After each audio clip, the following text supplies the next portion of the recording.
Hi all. இன்னைக்கு நம்ம யுஎஸ்ஏல இருக்க மீன் கடைய பத்தி தான் பார்க்க போறோம்.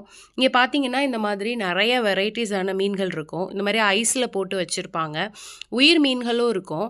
ஆனா, ஐஸ்ல போட்டு வச்சிருக்கிறதுல நெறைய வெரைட்டீஸ் இருக்கும். இப்போ எனக்கு தெரிஞ்ச சில பேர்கள் நான் சொல்றேன். நம்மளோட ஊர்ல பார்த்தோம்னா, ஜிலேபி மீனு, கெழங்கா மீனு, கெளுத்தி மீனு, செம்மீனு, ம் லாப்ஸ்டரு, குதிரை மீனு, மஞ்சக்கெளுத்தானு, ரோகு மீன் இந்த மாதிரி வந்து பல வெரைட்டி மீன் இருக்கும்.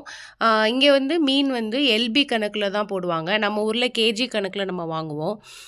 இங்கே வந்து எனக்கு 5 பீசஸ் வேணும், 6 பீசஸ் வேணும் அப்படின்னு சொல்லி வாங்கிக்கலாம். ஏன்னா நான் 2 எல்பி வேணும், 3 எல்பி வேணும் அப்படின்னு சொல்லி வாங்க முடியாது. இப்போ நம்ம ஒரு முழு மீன் வாங்குறோம் அப்படின்னா, அது எவ்வளோ எல்பி இருக்குதோ அது ஃபுல்லாமே நம்ம வாங்குற மாதிரி தான் இருக்கும்.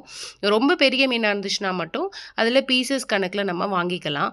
இப்போ உயிரோட இருக்கிறது பார்த்தீங்க அப்படின்னா, இப்ப நான் காட்டுற ஷ்ரிம்ப்பு, எறா, நண்டு இதெல்லாம் வந்து அவங்க உயிரோட தான் தருவாங்க. நமக்கு அத கொன்னு, கிளீன் பண்ணிலாம் தரமாட்டாங்க. நம்ம தான் வந்து வீட்டுக்கு போய் அத சுத்தம் பண்ணிக்கணும். இப்போ ஒருவேளை நம்ம வாங்குற மீன் வந்து கெட்டுப்போச்சு அப்டின்னா வந்து, நம்ம திருப்பி குடுத்து அவங்க கிட்ட வந்து ரீஃபண்ட் வாங்கிக்கலாம். இல்ல அப்டின்னா வேற வேற மீன்களும் வாங்கிக்கலாம். பொதுவா இங்க உள்ள மீன் வந்து பசிபிக் பெருங்கடல், அட்லாண்டிக் பெருங்கடல், கல்ஃப் ஆஃப் மெக்சிகோ இந்த மாதிரியான கடல்கள்லேருந்து தான் வருது. ஆனா இம்போர்ட்டட் மீன்களும் வருது. இந்தியன் ஓஷன்லேருந்து, சைனாலேருந்து, வியட்நாம்லேருந்து எல்லாம் கூட வருது. இன்னும் அதுவும் இல்லாம ஃபார்ம் ரைஸ்டு மீன்களும் இங்க வச்சிருப்பாங்க. இப்ப பார்த்தீங்கன்னா, இதெல்லாம் வந்து லைவான மீன்கள். இந்த மாரி தொட்டி போட்டு வச்சிருப்பாங்க. இதுல வந்து எந்த எந்த சாப்பாடும் நம்ம போடக்கூடாதுன்றதையும் மென்ஷன் பண்ணியிருப்பாங்க. இதுலேருந்து நமக்கு வேணும்னா, அதையும் நமக்கு எடை போட்டு தருவாங்க. இப்போ வந்து ரமலான் சேல் அப்படின்றனால நெறைய மீன் வந்து இப்போ சேல் போட்டிருக்காங்க. ஸோ, அதுக்கேத்த மாதிரி மக்கள் வாங்கிக்குவாங்க. ஸோ, இப்படி தாங்க இருக்கும் யுஎஸ்ஏல இருக்கிற ஃபிஷ் மார்க்கெட்டு.